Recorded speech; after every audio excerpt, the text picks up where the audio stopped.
Sir आरोप असा होतोय की आपण 100 फोन केले होते एकनाथ शिंदेंना, शिंदे गटात आपल्याला सामील करायचं होतं मोहित कंबोज असं आहे की कालच मी आपल्या पोडियमवर एक विधान केलं होतं की या महाराष्ट्रातलं सभ्यतेचं राजकारण, सुसंस्कृतपणाचं राजकारण, एकमेकाच्या प्रती आदरभाव राखून आपण सर्वांनी आपलं राजकारण केलं पाहिजे। व्यक्तिगत कोणाच्या मुलाबाळांबद्दल, व्यक्तिगत कोणाच्या चारित्र्याबद्दल, वैयक्तिक कोणाच्या कुटुंबाबद्दल कुणीही बोलता कामा नये। आणि मी माझ्या आयुष्यामध्ये हे तत्त्व पाळलेलं आहे। जोपर्यंत माझ्यावर कोणी टीका करत नाही तोपर्यंत मी समोरच्या माणसावर टीका करत नाही। परंतु गेले काही दिवस या महाराष्ट्रानं ज्या देवेंद्र फडणवीस, मी नाव काल घेतलं होतं आज पुन्हा घेतो, यांच्याकडे खूप चांगलं नेतृत्व म्हणून, एक सुसंस्कृत नेतृत्व म्हणून, एक सुसंस्कारित नेतृत्व म्हणून कैलासवासी अटल बिहारी वाजपेयी साहेब आणि लालकृष्ण अडवाणी साहेब, मुरली मनोहर जोशी असतील, विजयाराजे शिंदेजी असतील, अशा एका सुसंस्कृत पक्षामधलं ते नेतृत्व उभं राहिलं आणि म्हणून त्यांच्याकडून खूप अपेक्षा आहेत। परंतु ते भयंकर सुडाचं राजकारण करतात। त्यांनी संपूर्ण महाराष्ट्राची संस्कृती, वैचारिक बैठक ही विस्कळीत केलेली आहे, अशा प्रकारचा मी काल आरोप केला होता। वास्तविक अशा प्रकारचे आरोप ज्या वेळेला होतात त्यावेळेला ज्यांच्यावर आरोप होतात त्यांनी आत्मपरीक्षण केलं पाहिजे।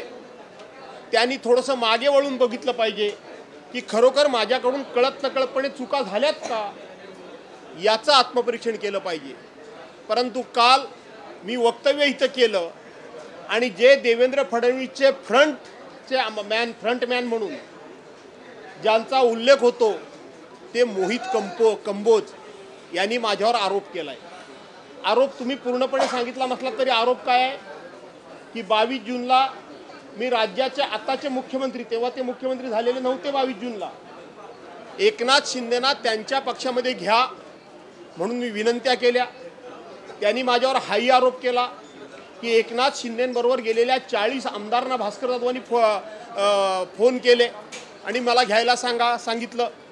त्यांनी माझ्यावर हाही आरोप केला की भास्कर जाधव गुवाहाटीला जाऊन तिकीट काढण्याकरता म्हणून तयार होते, तुम्ही मला तुमच्याबरोबर घेतलंच नाही तर मी इथून जागा सोडणार नाही, असाही त्यांनी माझ्यावर आरोप केला। अशा पद्धतीचे त्यांनी आरोप केले। त्यांनी असाही आरोप केलाय की भास्कर जाधवनी आम्हाला म्हणजे एकनाथ शिंदेना निवेदन दिलं त्यांच्या पक्षात घ्या म्हणून। मी मोहित कंबोज ही व्यक्ती कधी बघितलेली नाही, पण संपूर्ण तुमच्या चॅनलच्या माध्यमातून मी जाहीरपणे आव्हान देतो की ह्यातला एक तरी आरोप हा मोहित कंबोज सारखा माणूस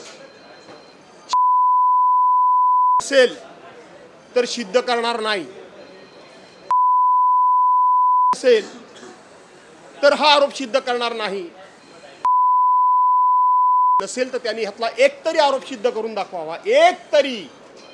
आणि देवेंद्र फडणवीसांना माझं जाहीर आव्हान आहे, आता सुरुवातच झाली असेल, तुमच्याकडे पैसा भरपूर आहे, तुमच्याकडे सत्ता भरपूर आहे, तुमच्या बाजूला ईडी आहे, तुमच्या बाजूला NIA आहे, तुमच्या बाजूला CBI आहे, तुमच्या बाजूला ACB आहे आणि तुमच्या बाजूला सत्तेची मस्ती सुद्धा आहे। मी एक सामान्य माणूस आहे, मी तत्वाकरता लढतो, मी ध्येयाकरता लढतो, मी एक भूमिका घेऊन लढतो। तुमच्याकडे पोलीस खातं आहे, तुमच्याकडे केंद्रीय तपास यंत्रणा आहे, अशी तपास यंत्रणा लावा आणि 100 काय एकनाथ शिंदेना 5 जरी फोन लावले असले तरी मी राजकीय जीवनातून मुक्त होईल। आणि म्हणून मी मोहित कंबोजला सांगतो की तू जर 100 बापाची पैदास नसशील तर हे आरोप सिद्ध करून दाखव। आणि त्याला बोलवता हा जो अनाजी पंथ आहे, त्या अनाजी पंथांना पण मी सांगतो की तुम्ही या महाराष्ट्राची संस्कृती, संस्कार संपवायला निघालात, पण माझ्यासारखे 100 भास्कर जाधव उभे राहतील।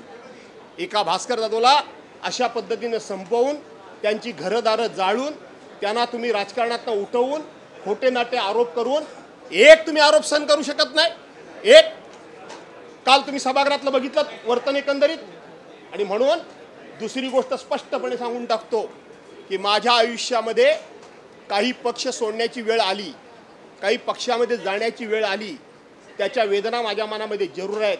पण आज सांगतो मला गर्व नाही, मी सामान्य माणूस आहे. मी कोणाच्याही दरवाजामध्ये जाऊन उभा राहिलेलो नाही माझ्या राजकारणाकरता. तो एकनाथ शिंदेच्या दरवाजामध्ये काय भास्कर जाधव जाऊन उभा राहणार. आणि म्हणून पुन्हा एकदा उल्लेख या ठिकाणी करतो की मोहित कंबोज, तुला बोलवणारा अनाजी पंत आणि तू, खास करून मोहित कंबोज, तू जर 100 नसशील तर यातला एक आरोप सिद्ध करून दाखव. भास्कर जी एक बार हिंदी में बता दीजिए, कल बहुत गंभीर आरोप बीजेपी के आपने 100 से ज्यादा फोन किए थे एकनाथ शिंदे को. उस समय आप उनके ग्रुप में शामिल होना चाहते थे. उन्होंने अपने ट्वीट में और वाइट में ये भी कहा है कि आपने टिकट तक गुवाहाटी का निकाल के रखा था. ऐसा है कि मोहित कंबोज को न मैं कभी जानता, न कभी मैंने उसको देखा है, न कभी मैं उसको मिला हूँ. ये मोहित कंबोज के पीछे हमारे महाराष्ट्र का एक अनाजी पंत है, वो उसको ये सब करने के लिए लगाता है. कौन है मोहित कंबोज? 2013 में भारतीय जनता पार्टी में शामिल हुआ मोहित कंबोज, उसके बाद में भारतीय जनता पार्टी के टॉप नेता तक उनकी जो जान पहचान और उनके साथ में घूमना फिरना, उनके आदर सत्कार करना, जिसको उठना बैठना बोलता है, इतने टॉप के नेताओं के साथ में इनकी उठ बस होती है. वो मोहित कंबोज मेरे ऊपर 4 आरोप उसने लगाया है कि 22 जून को और उसी दरमियान मैंने एकनाथ जी शिंदे को 100 बार फ़ोन किया. उसने दूसरा मेरे ऊपर आरोप लगाया है कि मैंने एकनाथ जी शिंदे को निवेदन दिया था कि आप मुझे अपने पार्टी में लीजिए. उन्होंने तीसरा आरोप मुझे लगाया कि भास्कर जाधव ने एकनाथ शिंदे जी के साथ में जो बागी 40 आमदार गए थे उनको फ़ोन कर करके आप एकनाथ जी शिंदे को मनाइए और मुझे पार्टी में लीजिए. ये तीसरा आरोप किया, यही थी. और चौथा आरोप ये मुझे किया, मेरे ऊपर उन्होंने किया कि भास्कर जाधव ने गुवाहाटी का टिकट निकाल कर रखा था और भास्कर जाधव ऐसा बोला कि और जब तक आप मुझे अपने पार्टी में लेते नहीं, अपने साथ में लेते नहीं, तब तक मैं ये जगह छोड़ूंगा नहीं. मैं मोहित कंबोज को आपके माध्यम से जाहिर आह्वान करता हूँ, और अगर तू नहीं हो, 100 नहीं हो, तो इसमें का एक भी आरोप आप सिद्ध करके बताइए. ये चारों में से एक भी आरोप आप सिद्ध करके बताइए. और मैं महाराष्ट्र राज्य के deputy CM mister Devendra Fadnavis को आह्वान देता हूँ, कल उनके बारे में 2-3 शब्द, उनके बारे में 2-3 अपेक्षा मैंने आपके चैनल के सामने जताया, तो उन्होंने ये नाटक चालू किया, अरे तुम्हारे पास पुलिस डिपार्टमेंट है, तुम्हारे पास सेंट्रल गवर्नमेंट की ये इन्वेस्टिंग एजेंसी है, आप जांच करिए.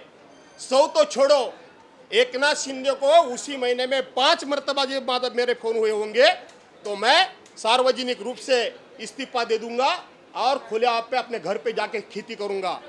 बैठूंगा नहीं ऐसे जीवन में. मेरा जीवन, मैं एक कॉमन मैन हूँ, सामान्य आदमी हूँ, एक छोटे घराने का आदमी हूँ, लेकिन मैंने अपने सिद्धांतों से, अपने भूमिका से, और जो मैं भूमिका लेता हूँ वो भूमिका से मैं कभी हटा नहीं, उससे मैंने प्रताड़ना किया नहीं. जरूर मेरे बारे में मुझे कुछ पार्टी छोड़ने का नौबत आई थी. पार्टी छोड़ के मैंने हिम्मत जताई है, अरे तुम नहीं जता सकते हो. मैंने शिवसेना छोड़ी, एमएलए पद का इस्तीफा दिया. मैंने राष्ट्रवादी कांग्रेस पक्ष पार्टी छोड़ी, एमएलए पद का इस्तीफा दिया, सभी पद का इस्तीफा दिया. उसके बारे में जो मुझे दुख है वो मेरे मन में है, कभी तो बाहर आ जाएगा. लेकिन मैंने ऐसी हरामखोरी नहीं की कि दूसरे पार्टी का एमएलए पद रख के मैं दूसरी पार्टी में गया, तीसरी पार्टी में गया. मैंने ऐसा कभी किया नहीं, मैं ऐसा कभी करूँगा नहीं. मैं जीऊँगा तो अपने बलबूते पे जीऊँगा, मैं जीऊँगा तो तत्वनिष्ठा से जीऊँगा. भूमिका क्या है वो छोड़ो, तत्व है अलग बात होती है. लेकिन आज देवेंद्र फडणवीस जिस तरह से महाराष्ट्र में मैंने सूड ले लिया, सूड बुद्धि का राजकारण कर रहे हैं. अटल बिहारी वाजपेयी साहब की ये पार्टी, लाल कृष्ण आडवाणी जी की पार्टी, ये मुरली मनोहर जोशी जी की पार्टी, ये विजय राजे के सिंधिया जी की पार्टी. इस पार्टी में ऐसे लोग जो एक दूसरे पे रिवेंज लेते हैं, उससे महाराष्ट्र में अलर्ट रहना चाहिए.